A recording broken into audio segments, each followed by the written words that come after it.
إياك نعبد وإياك نستعين اهدنا الصراط المستقيم. Bismillahirrahmanirrahim. Assalamualaikum warahmatullahi wabarakatuh. Alhamdulillahirabbil alamin wa bihi nasta'inu ala umuri dunya waddin. Asyhadu an la ilaha illallah wa asyhadu anna Muhammadan abduhu wa rasuluh. Allahumma shalli ala sayyidina Muhammad wa ala ali sayyidina Muhammad. Para sahabat-sahabatku yang senantiasa dirahmati oleh Allah Subhanahu wa taala.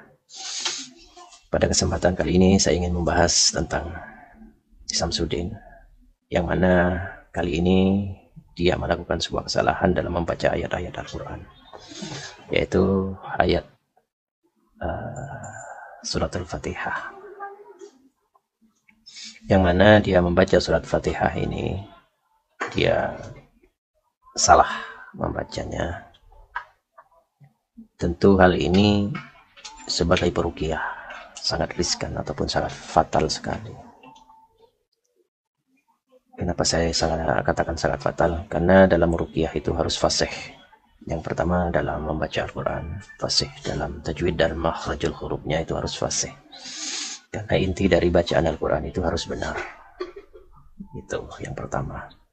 Terus yang kedua, di dalam konten yang terbaru ini, yang akan saya bahas ini adalah Samsudin masih menggunakan cara-cara yang lama, yaitu mengobati orang dari jarak jauh. Tapi yang kerasukan itu santrinya. Ini sebenarnya apabila orang yang dalam tubuhnya itu ada gangguan jin, dibacakan ayat-ayat Al-Quran, itu akan berinteraksi atau jin itu akan melawan. Nah, kalau si pesakit itu tidak apa-apa, kenapa harus santrinya? Yang berarti yang kerasukan, yang ada masalah itu bukan si pesakit tapi santrinya. Dan sifat dari bacaan Al-Quran, ruqyah, ini adalah membuang jin yang ada dalam tubuh, menetralisir, bukan memasukkan, bukan seperti itu. Itu nilai-nilai dari Al-Quran. Terus Samsudin melakukan ruqyah jarak jauh ini menggunakan ayat-ayat Al-Quran, yaitu surat Fatihah.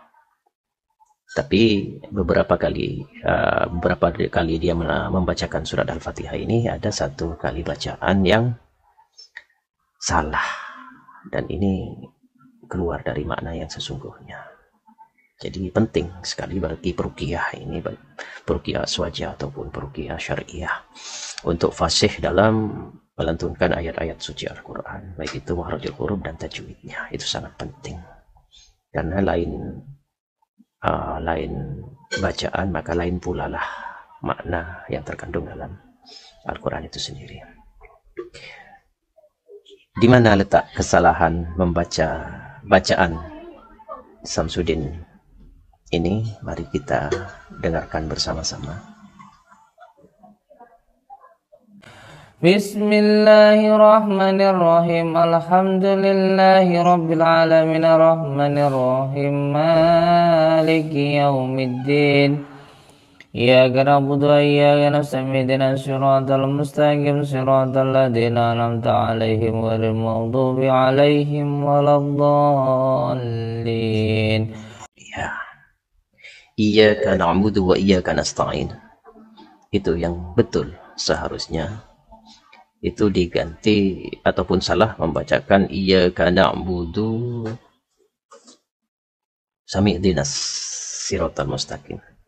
Iyyaka na'budu wa iyyaka sami'dinas siratal mustaqim. Nah, coba kita pelankan atau kita slowkan bacaan dia, di mana salahnya. Iyyaka na'budu wa iyyaka nasta'in ihdinas siratal mustaqim. Iyyaka na'budu wa iyyaka nasta'in ihdinas siratal mustaqim. Iyyaka na'budu wa iyyaka nasta'in ihdinas siratal mustaqim. Yang seharusnya iyyaka na'budu wa iyyaka nasta'in ihdinas siratal mustaqim. Siratal ladzina an'amta 'alaihim ghairil maghdubi 'alaihim waladdallin. Rabbi ighfirli wa liwalidayya. Tentunya ini adalah merupakan sebuah koreksi. buat Kang Samsudin untuk kembali, untuk lebih berhati-hati dalam membacakan ayat-ayat suci Al-Quranul Karim di dalam sebuah konten, sebuah live ataupun konten yang tidak live, yang upload gitu. Itu dikoreksi dulu dalam bacaan ayat-ayat suci Al-Qurannya. Apalagi Anda ini sebagai seorang peruqyah yang bisa mengobati orang, dan juga Anda sekarang pengasuh dari sebuah pondok pesantren, tentu lebih banyak belajar lagi dalam membacakan ayat-ayat suci Al-Quran dan banyak mengoreksi bacaan-bacaannya sebelum diupload, karena nilai-nilai dari bacaan dan ucapan kita itu sekarang dinilai oleh masyarakat banyak. Tentunya untuk mengobati orang, janganlah menggunakan cara-cara dukun, karena memasukkan atau membidator jin itu hanya cara-cara dukun, hanya cara-cara ahli sihir itu di dalam sebuah kitab yang pernah saya bahas sebelum-sebelumnya. Tentunya di situ kan ada kiai. Coba tanyakan kepada kiai itu, dalil yang mana, Al-Quran yang mana, hadis yang mana yang memperbolehkan mediator memindahkan jin ke dalam tubuh yang sehat. Itu dalil Al-Quran yang mana? Tanyakan. Kesempatan di situ ada seorang kiai untuk lebih belajar banyak tentang mana jin, memasukkan jin kepada tubuh manusia yang normal. Itu saja dah dari saya, kurang lebihnya mohon maaf. Wabillahi taufiq wal hidayah, walafu minkum. Wassalamualaikum warahmatullahi wabarakatuh. Sampai jumpa.